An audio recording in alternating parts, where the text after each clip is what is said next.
Great, thanks very much, and thanks to LiveCorp for the invitation. Really excited to be working with the live export industry and learning a lot. So I'll talk a little bit about that journey as we go, but really what we do is to try and get beyond what people think, to understand why community think the way they do, and to determine pathways to better, stronger, deeper relationships. That feels touchy-feely enough for you. I'll jump in and I'll be showing some hard data at the end of this that we've just pulled off our platform as a pilot study for the larger piece of work that we're doing for LiveCorp. Okay. Oh, you know what happened. Okay. So I've just pulled this statement out of the pilot project that we launched a couple of days ago to test the instrument we've designed, the survey instrument we've designed, and this is a pretty common statement, and I really like it because it's so perfect and it's so problematic. So animals should be treated the right way. I think everybody agrees that animals should be treated the right way, but what right means is different for most people, and trying to get a definitive version of right is really fundamentally difficult and perhaps not very useful.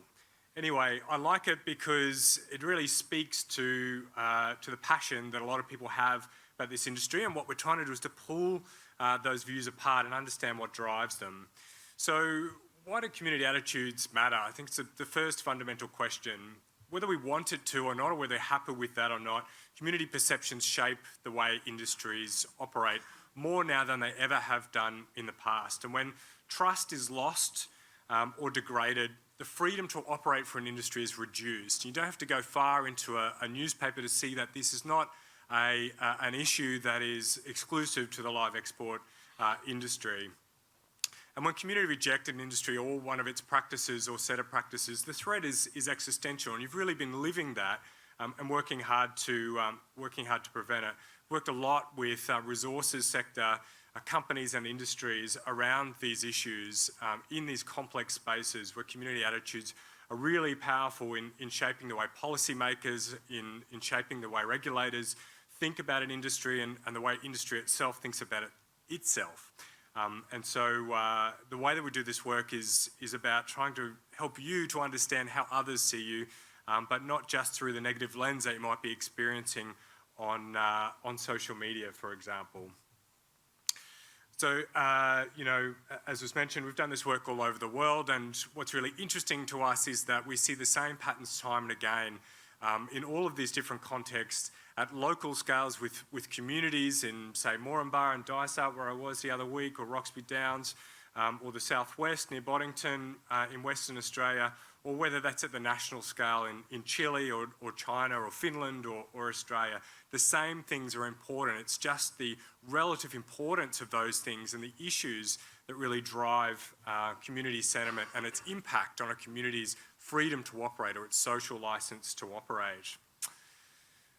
Our role, as we see it, is to try and go beyond the loudest voices to understand what that middle 90% of community think about a range of complex issues and bring their voice directly into the conversation about an industry. So at either end, people who are really supportive or really anti an industry have a fair platform for voice and perspective. But those in the middle often do not and are absent from that conversation.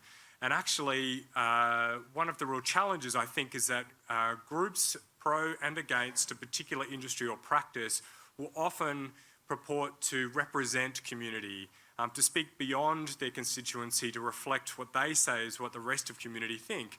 And that's our job, that's our challenge, to go and test that assumption, to say, actually, it's a little different to how you're positioning. It's a little different to how you're positioning yourself. And so that's really our job, to go out and engage that middle 90% and bring their voice into the conversation. Now, I was really interested yesterday to hear the Minister say that welfare is really dependent on bringing the science to that issue and being able to communicate that effectively. And effectively, that's what we've been doing around engagement between industry and community at different scales, is trying to build a science platform around that understanding so that we can help to inform the development of deeper, more trusting relationships between industries and their communities that they work alongside. And what we've got here is a stylised representation of one of those really common patterns in the way that community members think across the world, and particularly here in Australia. Let me just break this down for you a little bit. So on the right-hand side, we've got acceptance in a box, and this whole diagram is a stylised version of something we call a path model, which allows us to look at how all of these things relate to each other simultaneously. It's really powerful because it tells us the relative importance of everything in this model in driving acceptance. So if acceptance is our outcome on the right that we're trying to understand more about, everything to the left of that are things that we're trying to use to help explain what leads to a particular level of acceptance of an industry in community. The first thing to notice is that trust in an industry sits right in the middle there, and I'll talk about that more in a second. The next thing is that on the left-hand side, everything else that we measure could broadly be dropped into one of those three boxes. So let's just start with the value proposition. Another key role that I think we play in this kind of work is to try and broaden the nature of the conversation between an industry and the community in which it operates, from singular issues to a whole of value chain, a whole of industry conversation, because of course an industry is much more complex than a single issue. Those single issues can be incredibly important, but we want to make sure that we're placing the industry in its larger context. And so in that value proposition box, we include survey measures that explore a whole range of issues, from economic value, which is a key part of the value proposition used by industries often to try and win support and acceptance in the community, and often used by politicians as well. The position of industry in the economy, so relative to other parts of the economy, is this an important issue? Attitudes towards farmers, for example, the environment, environmental impacts, animal welfare, of course, it's in there, and it's in there in detail. But also in this particular industry, we're looking at things like what are the animal welfare standards and management practices in market when animals arrive overseas. And then, of course, we're trying to understand, well, when you weigh up those benefits and impacts, is this an industry that I'm willing to support in Australia? The next one is really critical in this work, in the analyses that we do, governance. It's really about the rules around which an industry operates, formal and informal. But in this particular context, things like the regulator, their role, things like independent overseer of regulation, and how well the industry itself audits its own practices and has independent audits and things like that. So, you know, how tightly controlled is the box around the industry that really safeguards communities' expectations in the way that an industry operates? And then finally, fairness. And what I mean by that is procedural fairness. And Sarah Heiling yesterday talked about justice, and that's the same sort of thing, which is that, do I feel heard and respected by the industry? Do I feel like it's listening to me? And critically, do I feel like it's changing its behaviour based on the concerns that we in the community have about the way you operate? Seeing that response is really important. Just to focus on the role of trust, we don't place trust there. Trust sits in the middle of this model because statistically that's how the data organises itself. That's where it sits in the way that people think about these industries. And what that means is that it's really a vehicle for translating community expectations and experiences into their level of acceptance of an industry on the right-hand side. But trust is also important for other reasons. It has real utility in a relationship. And you think about any productive relationship in your life, without trust, everything is really hard.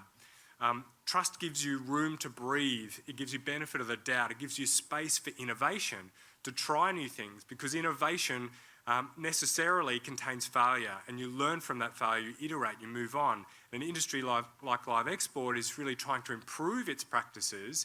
It's going to be innovating, and it's going to be failing at times, and you need to have enough goodwill in the community that allows those failures to occur so that you can move to a better place in the future together. So trust is really fundamental in this equation. And just an example from another agricultural industry, we did this piece of work, we're doing this project with the Australian egg industry. And so here's what one of these models looks like when we get some real data and model it. And what you can see here is, again, acceptance is on the right-hand side, trust is in the middle. Trust is a really strong driver of acceptance. So the more you trust the industry, the more you accept the industry.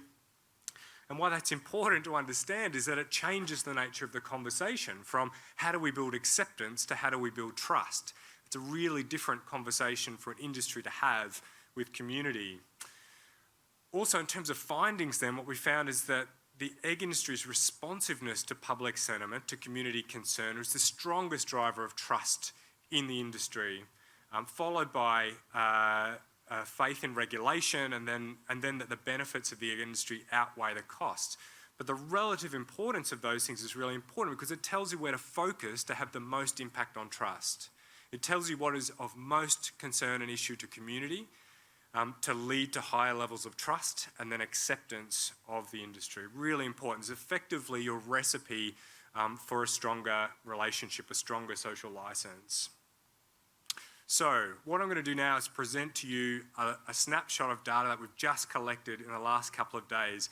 I just want to really stress that this is pilot data. So this is about us testing these measures and seeing how they work, seeing how that people respond to them, and that the sample that we'll be collecting in the larger project is going to be much larger, and so these numbers will change. But I just wanted to show you a little bit of a snapshot to give you a feel of how we're going about this work. So the program of work is over 3 years and has a number of components. In the first year I just wanted to touch on. So firstly, we go out and understand the industry, doing some desktop research. Secondly, we've been interviewing people in the industry, and some of you have participated in that, to really get a feel for the issues and the complexity and the connections between issues at different points in the value chain. Really important if we're going to broaden the conversation. We use those insights to then define and develop a survey instrument that broadens the conversation and allows us to get at the things that are most important in a way that's accessible to average Australian in the street who doesn't work in the industry. Of course, we then report and then focus a lot of attention on how do we help industry to implement strategies and to think about how to use those insights to demonstrate response and to build trust. The beauty about this being 3 years is that we get to compare over time, but also to iterate and explore issues as they arise and go deeper onto particular issues as we understand them. What I really liked on the LiveCore website is that there's this great infographic, and we use this in the survey instrument itself, and I'll show you how in a second. But effectively what we've done is to then create a survey instrument that picks up on most of the elements in this value chain, in this supply chain, as well as, including the different types of governance there, different types of regulation in country and in market that are the rules around which you operate. So let's get into something interesting and meaty. And I apologise, it's a bit scrappy because I've literally pulled this off our platform this morning. So here, what we've got here is a measure of trust in a whole range of institutions and groups, as well as an overall acceptance score for industry. So again, just to stress, this is pilot data, so these numbers may change, but I wouldn't expect them to change enormously. First thing to note is that acceptance of the industry is sitting at around 3, which is the middle of the scale. So room to improve, but not terrible. And actually a little lower than some other industries, as you might expect, but actually there's something to work with there, I think.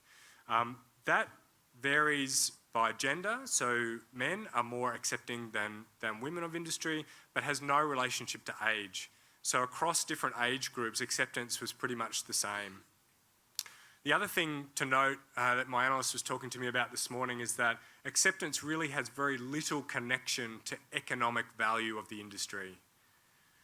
No connection to economic value, very small connection. So why that's important is if you're looking to build a value proposition for your industry within community, talking about how much economic value it generates for the country is going to have limited effect in improving acceptance within community.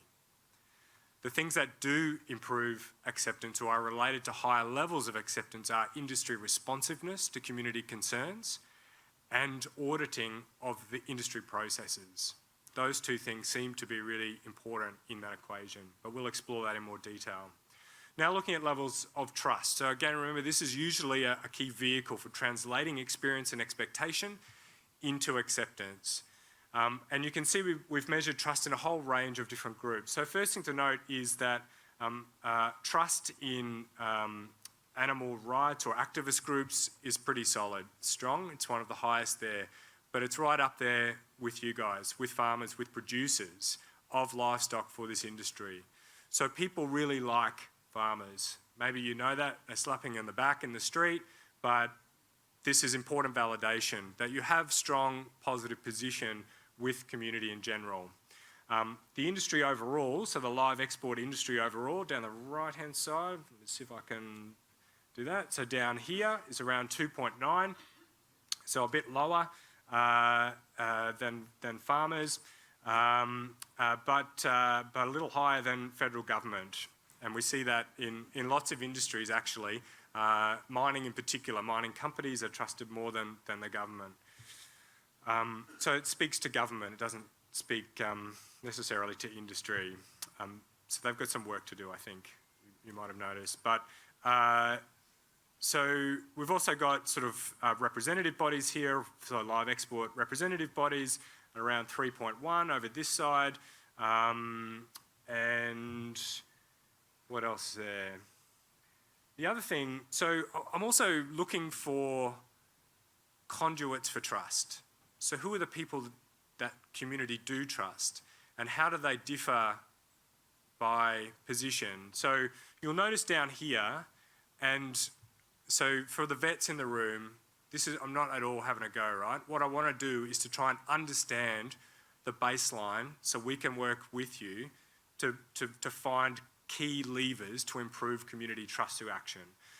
When I was doing a boat tour of a live export vessel in Perth about a month or so ago at the Sheep Collective, I just found it really interesting and fascinating talking to the vets on that ship, how much they care about the well-being of the livestock. Of course they do, it's their profession, their vocation, and I see them as a key vehicle for community trust. As somebody who represents my expectations as a community member to actually make sure that those expectations are met on board those ships. So that's a little hypothesis that we've got in our heads, and so what we wanted to do is to look at how vets were trusted who work in the industry versus those who don't work in the industry. You can see that there is a modest but real difference there between the two, and so I'm interested in that and exploring that in some more detail. Okay, so the other thing I wanted to do in this work, in this pilot, was to place the live export industry into its broader agricultural context. And what I mean by that is that we measured how people feel about the agriculture industry, its position in Australia, and then we asked people about the livestock industry in general, and then we asked people about the live export industry. And we looked at how people felt about the three levels, I guess, of the agricultural sector as it relates to you. And you can see that, so the blue bars through the rest of these graphs represent the percentage of people who agree or strongly agree with the statements on the left-hand side. And what you can see is that people really love farmers. They really think that the agricultural sector has a critical, fundamental role to play in the Australian economy, in Australian life, and providing products that are fundamental to our way of life. Really important to see this and understand it and know that Australians really value you. Because in this context, when you're getting attacked on social media for the work that you do, it can be really easy to feel like that's everybody, and it's not. Okay, I just wanted to make that point. You can see that there is a drop when we ask about the live export industry, but most people agree that it's an important part of the agricultural sector in Australia. It's not all great news though. So we also ask a range of other questions. So without the live export industry, many Australian livestock producing areas would suffer economic hardship. So we're trying to get at this idea that this is not just important to the larger Australian economy, that actually communities and families depend on this industry for their livelihoods. And people agree that it would cause economic hardship. The live export of animals to overseas markets supports the improvement of diet and nutrition of people in those countries. I think an interesting part of a value proposition that is not, the volume is pretty low on at the moment. Yeah, people do see that that is the case. They agree that it does improve diet and nutrition of those people. The live export industry makes an important economic contribution to farming communities that produce livestock for export. Again, you can see that's a really big number. The problem is that 32% of people agree that we should stop live export regardless of the impact on farming communities and farmers.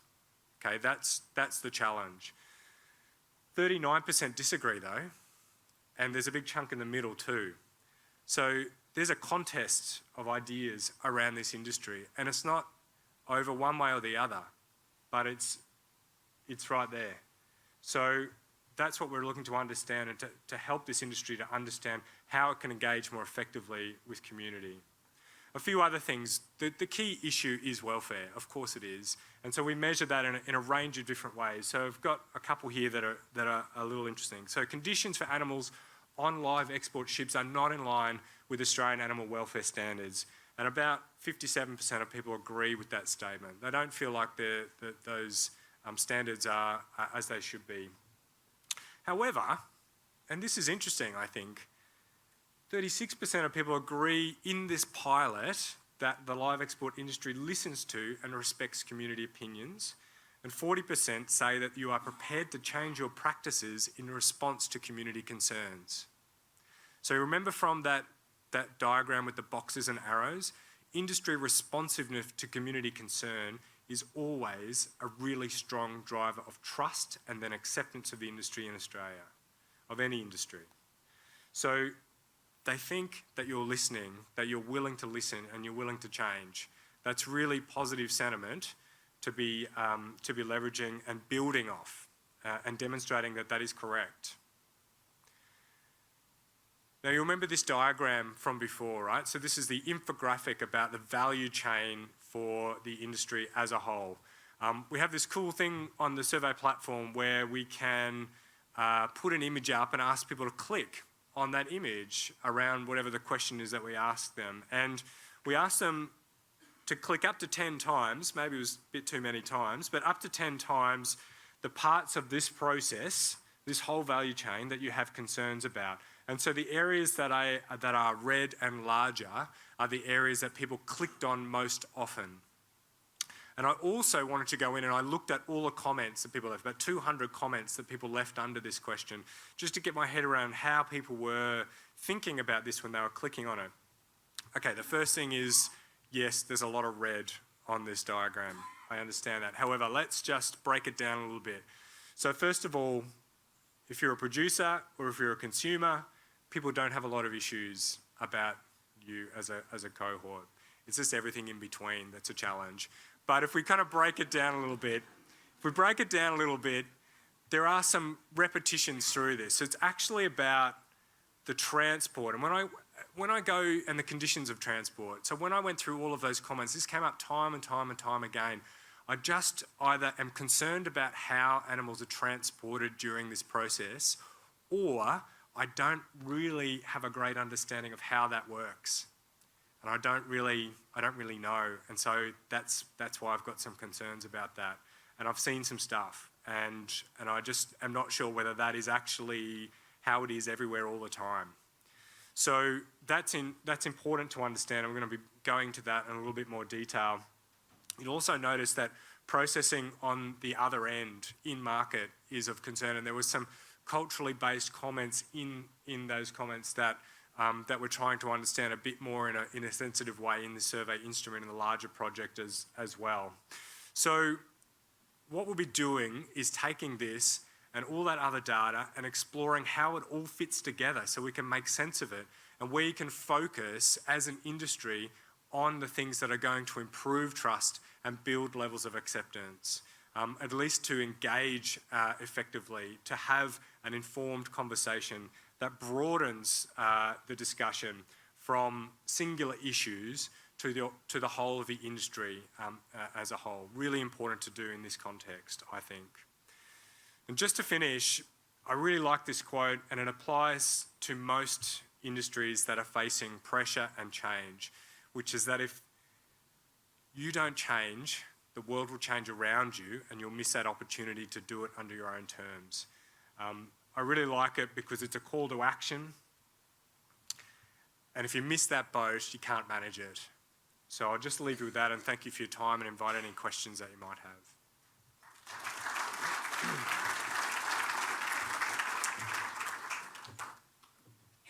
Any quick questions?